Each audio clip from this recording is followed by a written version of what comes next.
Bonjour et bienvenue dans cette vidéo consacrée au théorème du sinus, qui est une propriété intéressante des triangles quelconques qui permet souvent de gagner du temps bien qu'elle n'est jamais indispensable.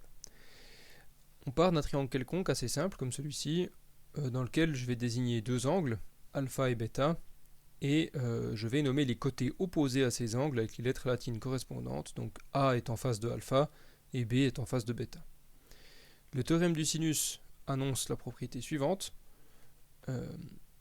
Le rapport A sur sin alpha est égal au rapport B sur sin bêta. Si on avait nommé le troisième angle ici gamma et qu'on avait appelé ce côté C, on aurait également C sur sin gamma. Ça marche pour tous les triangles quelconques. Même si celui-ci a l'air d'avoir une propriété intéressante, comme le fait que alpha et bêta soient aigus, c'est sans importance et tout ce que je vais dire ensuite est valide pour tous les types de triangles quelconques. Alors, petit exemple d'utilisation. Si on prend un triangle ici qui a un côté connu, 13, et deux angles connus, 30 et 50, et qu'on veut calculer le côté inconnu x.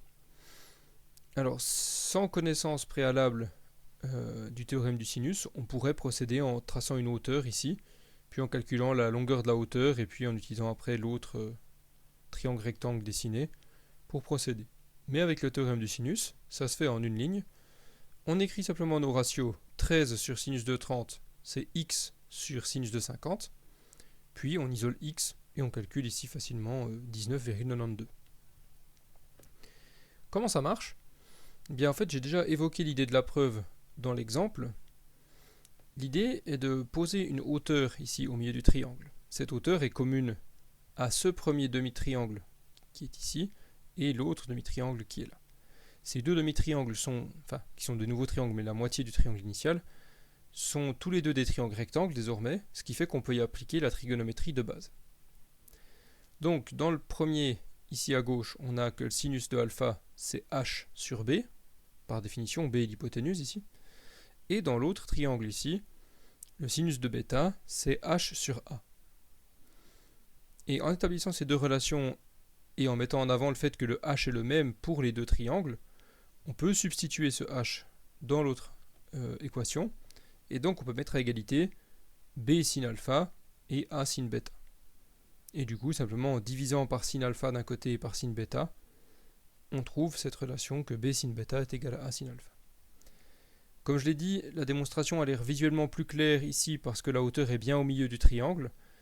A noter que si alpha ou bêta était un angle obtus, la hauteur serait en dehors du triangle, mais elle ne changerait rien du tout à la démonstration, qui fonctionne de la même manière, et je vous laisse vous en convaincre en exercice. Voilà, cette petite propriété des triangles rectangles, des triangles quelconques, est très utile pour résoudre de nombreux problèmes de trigonométrie, et ça vous évite à chaque fois de devoir découper un triangle quelconque en deux triangles rectangles avec une hauteur, où finalement vous arrivez au même résultat en plus d'étapes. J'espère que ça vous aura été utile, et je vous souhaite une bonne fin de journée. Au revoir.